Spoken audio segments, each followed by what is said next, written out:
Salut, ici Maps! Aujourd'hui, je vous parle du livre La Chatière, écrit par Véronique Drouin. Donc, au début de l'année, je me suis donné un peu deux challenges pour vider les livres non lus de ma bibliothèque.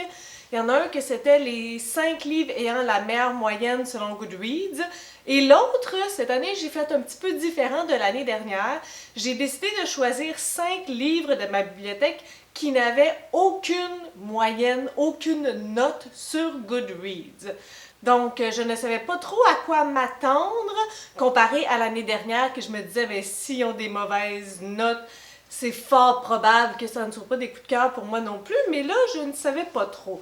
Puis parfois, c'est un peu biaisé parce que Goodreads, c'est très américain. Donc, les livres québécois, ils ont pas tous, de plus en plus, là, ça s'en vient, mais ils n'ont pas la même effervescence, ils n'ont pas la même popularité que les livres américains. Donc, il est fort probable qu'un livre qui a plusieurs années derrière lui, comme celui-là, je pense que c'est 2001. Non, pas 2001, 2011. Ouais, 2011. Donc, quand même 9 ans, ben, ça se peut que personne qui ait pris le temps de mettre des commentaires ou une note sur ce livre-là. Donc, La Chatière. Nous allons suivre les péripéties d'un petit village. Ça fait 9 ans que Justin est parti. Et là, il est de retour et ça n'a pas l'air de faire plaisir à grand monde. En fait, je vous dirais que c'est un euphémisme. Personne n'est heureux de le voir revenir. Lorsqu'il est parti il y a 9 ans, il a foutu le bordel dans la vie de tout le monde. Et là, ils s'attendent pas à mieux de lui, malgré que 9 ans est passé. Et ils ne savent pas non plus pourquoi il est de retour. Donc, toutes les blessures qui ont été causées par lui il y a 9 ans sont encore vives et purulentes.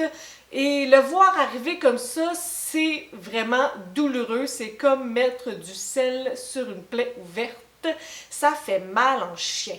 Par contre, peut-être qu'on peut se dire que si après 9 ans, ces plaies-là sont encore autant ouvertes, peut-être que son arrivée pourrait aider à les cicatriser. C'est le seul espoir qu'on peut avoir là-dedans. Alors, c'est ça pour mon résumé. Justin va revenir dans son petit village. Lui non plus, il est pas bien heureux d'y retourner. Puis on va suivre plusieurs personnages et l'impact que ce retour a sur eux. Donc, comme je vous le disais, on va suivre beaucoup de personnages. On est vraiment dans ce petit village-là où que tout le monde se connaît. Donc, lui, Justin, va revenir habiter chez sa mère d'adoption, qui est en fait sa tante, Maggie. Maggie, qui, depuis qu'il est parti, a eu beaucoup de chats. Elle est rendue avec 18 chats, d'où le nom La Chatière. C'est chez elle que ça se passe. Donc, elle a sa petite vie. Elle n'est pas toute jeune non plus, Maggie. Elle vit avec ses 18 chats. Justin revient. Justin a toujours été un paquet de troubles. Mais elle a tellement un grand cœur. Puis, c'est sa mère adoptive malgré tout. Alors, qu'est-ce qu'elle peut faire d'autre que l'accueillir les bras ouverts? Pas grand-chose d'autre. Et ça fait un peu beaucoup partie de sa personnalité aussi. Donc, on va suivre les répercussions de l'arrivée de Justin en fonction de Maggie, aussi en fonction de Lucie, qui est une serveuse dans un restaurant à déjeuner, d'Elisabeth, qui a été une ex-copine de Justin, et de différents autres personnages. On passe assez souvent d'un personnage à l'autre, je vous dirais qu'il y en a environ 8. Et ça, si ça fait plusieurs critiques que vous m'entendez dire, c'est souvent un élément qui me refroidit énormément parce que je trouve qu'on s'y perd lorsqu'il y a beaucoup de narrateurs. Et là, c'est pas à la première personne du singulier, c'est tout le temps à la troisième. Sauf que j'ai trouvé que le plan était très bien fait, qu'on arrive à placer les personnes aux bons endroits et à faire les bonnes connexions entre eux. Il y a vraiment un bon travail de fond qui a été fait pour nous permettre de comprendre les dynamiques et qui par rapport à qui dans le petit village. Donc ça, c'est vraiment un gros plus pour ce livre-là. Si je le compare avec un autre livre dans le même genre de petit village qui était Feu d'Ariane Lessard, là, c'était vraiment sa faiblesse à ce livre-là, qu'on n'arrivait pas à déterminer qui était qui par rapport à qui, parce que c'était trop mélangeant. Puis c'est vraiment un enjeu, à mon avis, dans des histoires comme ça demande une écriture particulière, ça demande un doigté, ma foi, incroyable. Parlons de l'écriture, parce que elle est vraiment particulièrement belle. Et, j'allais dire incroyable, j'ai vraiment pas de vocabulaire dans ma vie, mais elle est spéciale, mais comme dans un bon terme spécial. Dépendamment du personnage que l'on suit, l'écriture est différente.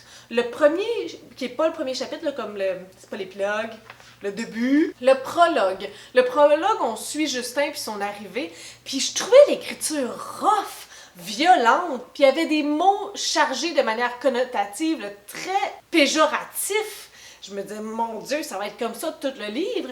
Mais lorsqu'on est allé dans d'autres perspectives, on voyait que l'écriture s'adaptait aux personnages. J'ai trouvé ça super intéressant. Je voudrais que les deux plus grands écarts, c'était vraiment lorsqu'on était dans la vision de Justin et lorsqu'on était dans la vision de Maggie, sa mère adoptive. L'écriture, lorsque c'était Maggie, c'était comme doux, lyrique. Il y avait même un petit peu un stand-up dans la qualité du vocabulaire. C'est vraiment incroyable pour ça. L'écriture, elle est vraiment envoûtante et une grande partie du succès de ce livre-là. Et ce qui vient avec l'écriture, ce sont les personnages. Il y a de ces personnages incroyables dans ce livre-là. Maggie, j'arrête pas d'en parler, mais ça a vraiment été mon personnage préféré. On voit toute la bonté de ce personnage-là. C'est pas une naïve, là. Elle comprend toutes les implications, elle comprend la réalité, mais elle a le cœur gros, immense. Oh, j'ai été bouleversée par ce personnage-là. J'en ai eu les larmes aux yeux. Il n'y avait rien d'autre à dire. Ce personnage-là est incroyable. D'un autre côté, lorsqu'il y a beaucoup de personnages, il y a un peu cet effet-là, malgré tout, qui est inévitable. C'est qu'on n'aime pas tous les personnages de la même façon. Donc, pour moi, Maggie, ça a vraiment été mon coup de cœur. Puis, Justin, ben, il est fait pour qu'on le déteste. Et je l'ai détesté. Mais, oh mon Dieu, j'ai vécu de la colère à un point tel qu'il n'est peut-être même pas légal à quel point j'en ai ressenti.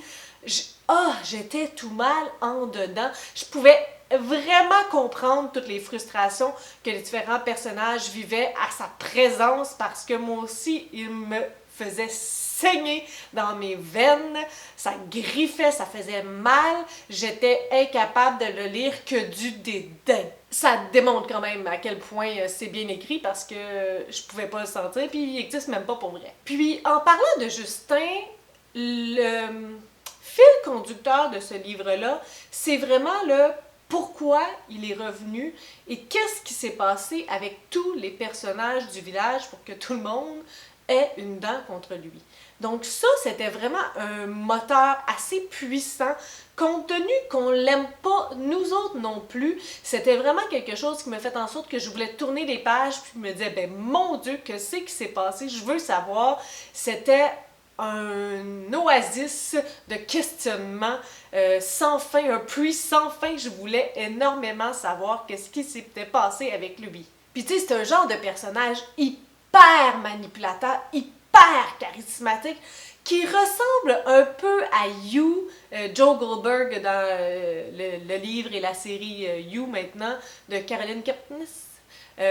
Qui ressemble un peu à ces personnages-là qui sont vraiment pas droits, qui ont probablement une santé mentale dérangée. Mais en fait, je sais pas si c'est de la santé mentale, mais des conventions sociales hors normes. Puis, je veux pas dévoiler nécessairement un punch, mais il y a vraiment un mot qui lui est apposé à un certain moment donné dans le livre, et ça donne froid dans le dos parce que c'est littéralement ça. Par contre, il est un peu là mon bémol. Sachant qu'on a un personnage aussi perturbé que Justin, j'aurais aimé ça qu'on soit davantage sur lui, puis davantage dans ses motivations. On est resté très à l'extérieur, on a compris qu'est-ce qui s'est passé avec tous les personnages, on a eu le droit à tous les sentiments, les émotions, les souvenirs des personnages, mais lui, très peu. Et qu'est-ce qu'il y a de plus fascinant que de savoir ce qui se passe dans sa tête lorsque tu as un personnage perturbé comme ça?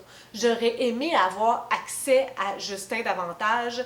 C'est sûr que j'aurais pas compris pourquoi il faisait ça, mais j'aurais aimé ça comprendre ce que lui se dit qui est correct de faire ça. C'est là la partie que je trouve qui manquait, qui aurait été vraiment intéressante, parce qu'il y a plein de questions sans réponse à cause que c'est lui la personne, le personnage auquel on devait avoir accès et qu'on n'a pas eu tant accès que ça. On a eu plein de réponses par la bande, mais lui, on n'a pas eu accès à lui. Et ça, c'est choquant. Dernier élément de cette lecture-là, si vous aimez les animaux, ça s'appelle la chatière. Donc, il y a 18 chats qui sont là et qui sont très présents. On les ressent énormément dans chaque chapitre. Il y a une phrase, un proverbe avec le mot chat. Et ils sont très présents, on les ressent énormément, mais il y a de la violence envers les animaux. Et ça, mon petit cœur ne peut pas le prendre. Ouf, ça c'est trop dur pour moi. La violence envers les animaux, là, non. Donc, si vous êtes trop sensible par rapport à ça, gros warning ici. Donc, finalement, écoute, j'ai vraiment eu beaucoup plus de plaisir que ce que je pensais en avoir dans ce défi-là. Reste à savoir qu'est-ce qui va se passer avec les autres livres de cette petite section de challenge-là. Mais pour lui, ça a vraiment été une bonne découverte. Puis j'ai vu qu'il y a un livre de cette autrice-là avec une couverture qui me dit quelque chose. Je serais très intéressée à en lire davantage parce que ça me donnait le goût d'en savoir plus sur elle et sur ses univers.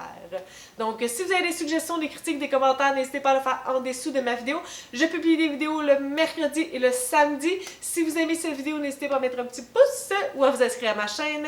Et sur ça, je vous souhaite de bonnes lectures.